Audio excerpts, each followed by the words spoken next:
एक नगर में भगवान शिव का एक भव्य मंदिर था, जहां हर वर्ष दूर दूर से भक्तजन शिव जी के दर्शन के लिए आते रहते थे। श्रावण का महीना था। दूर दूर से कावड़ लेकर भगवान शिव को जलाभिषेक करने आए हुए थे। मंदिर का परिसर भक्तों की भीड़ से भरा हुआ था। तब अचानक आकाश में बिजलियां हुई और सोने का एक थाल उतरा। साथ एक भविष्यवाणी हुई कि जो कोई भगवान शंकर का सच्चा भक्त और प्रेमी होगा, उसी को यह थाल मिलेगा। परिसर में उपस्थित सभी लोगों ने यह भविष्यवाणी सुनी।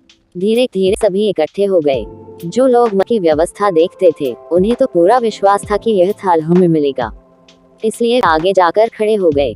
सबसे पहले पंडित जी आए और बोले, देखिए, मैं प्रतिदिन महादेव का अभिषेक करता हूँ, अतः मैं ही भोलेनाथ का सबसे निकटवर्ती प्रेमी और भक्त हूँ, इसलिए थाल ना चाहिए।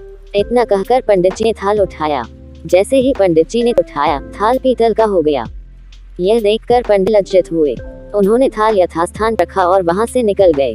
इसी प्रकार वहां उपस्थित सभी पंडितों ने खुद को आजमाया, लेकिन शायद उनमें से कोई भी सच्चा भक्त नहीं था। उन्हें भी थाल यथास्थान पर रखकर चले जाना पड़ा। इसके बाद उस नगर के राजा का आगमन हुआ। राजा साहब आगे आए और बोले, मैंने महादेव के मंदिर में बड़ी भारी दान दक्षिणा दी है, इसलिए यह थाल मुझे मिलना चाहिए। इतना कहकर राजा साहब आगे बढ़े और थाल उठाया। जैसे ही राजा ने थाल उठाया, थाल तांबे का हो गया। यह देखकर महाराज भी लज्जित हुए और थाल यथास्थान रखकर एक तरफ खड़े हो गए। इसके बाद इसी तरह एक से बढ़कर एक दानी, महात्मा और भक्त पधारे और थाल उठाया, लेकिन किसी के हाथ में कुछ और किसी के हाथ में कुछ हो गया, लेकिन सोने का नहीं रहा। तब लोगों को पता चला कि हम में से कोई भी महादेव का सच्चा भक्त नहीं है।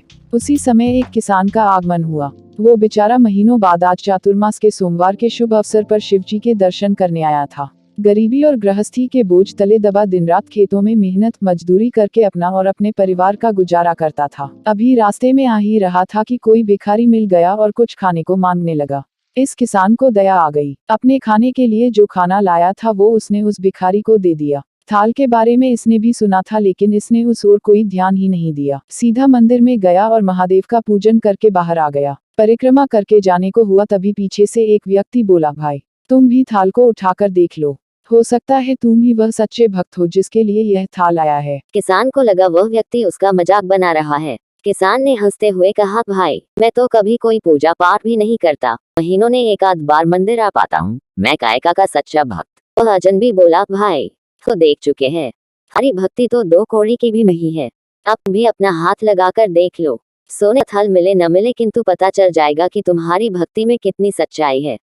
बहुत आग्रह करने पर आखिर उस भोलभाले किसान ने जाकर थाल उठा ही लिया। जिसने थाल उठाया, लोगों के आश्चर्य का ठिकाना नहीं रहा। रोशनी से चमचमाने लगा। यह देख सब लोगों में खुशियों की लहर दौड़ गई। सभी लोग उसे कारे लगाने लगे और पूछने लगे कि भाई, तुम ही सत हो, अब हमें भी बता दो कि कैसी भक्ति करते हो जिससे महादेव तो इतने प्रसन्न है।